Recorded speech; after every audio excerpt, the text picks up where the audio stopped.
This time on Film Ranker, we are looking at Transformers. With 6 huge budget films and 1 old school cartoon, Transformers is one of the highest grossing series of all time, even if it's not necessarily one of the best reviewed.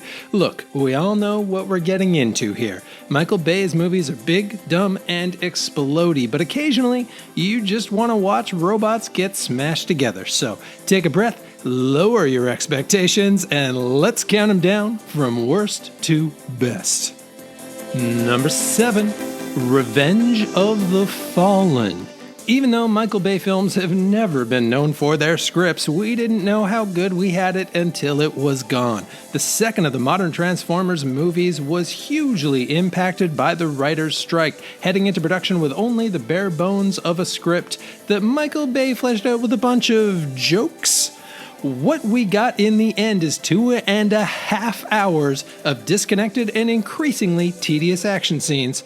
This is the clear dog of the bunch. Number 6. The Last Night.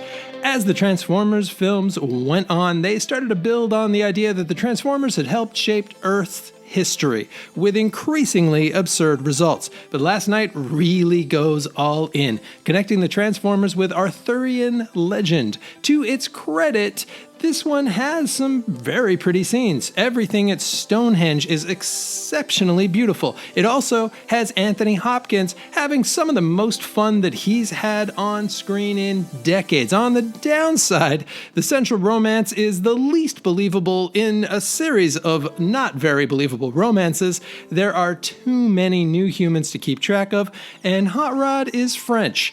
It's a choice even he hates. Number 5. Dark of the Moon. After things got too big and out of control with the second film, Bay scaled it back a bit with the third. Dempsey does a good job as the D-bag boss / Decepticon sympathizer, and that slower lead up to the big finale makes the payoff matter a bit more. And though Shia LaBeouf is clearly done with the series and phoning it in, it's super entertaining to watch just how much he phones it in. Also, the bad jokes get scaled way back and are replaced by a few well-placed moments that actually border on legitimate comedy. Number 4. Age of Extinction.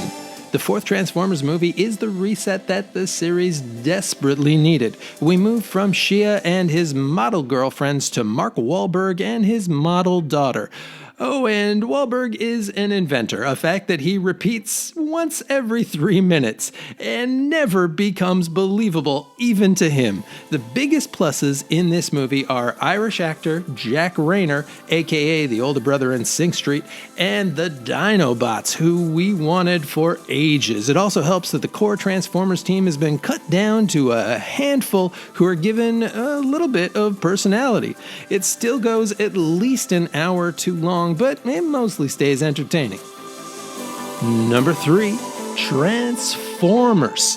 Alright, so I admit I hated this movie the first time I saw it, but with the passage of time and 4 direct sequels behind us, I've learned to accept it for the big, loud love letter to 80s toys that it is meant to be. The comedy portions still do not work, but Shia LaBeouf and Megan Fox actually do a pretty good job in what had to be a very strange green screen situation.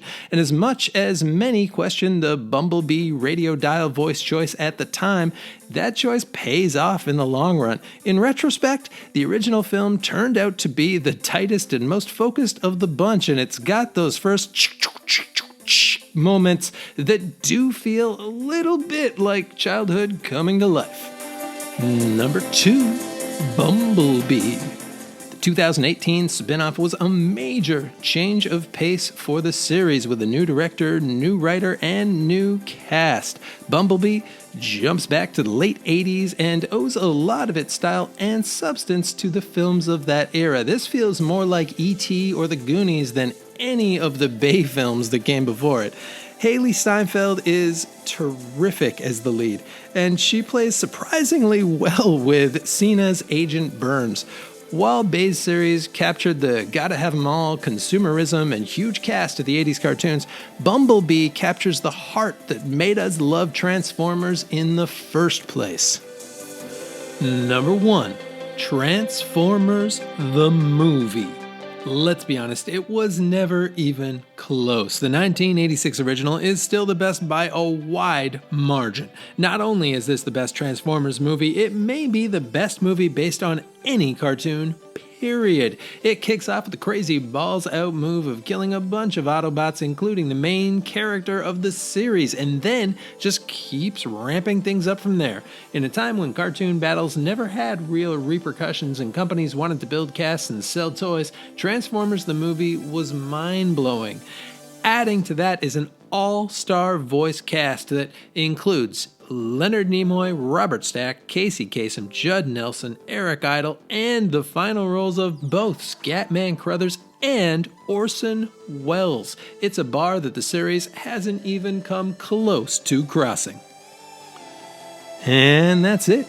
It doesn't look like the Transformers franchise is ending anytime soon, so where do you hope it goes next? More Marky Mark Inventor? The Return of Shia? More one-shots? Let me know in the comments, and if you have the time, maybe like and subscribe, and hopefully I will see you all next time.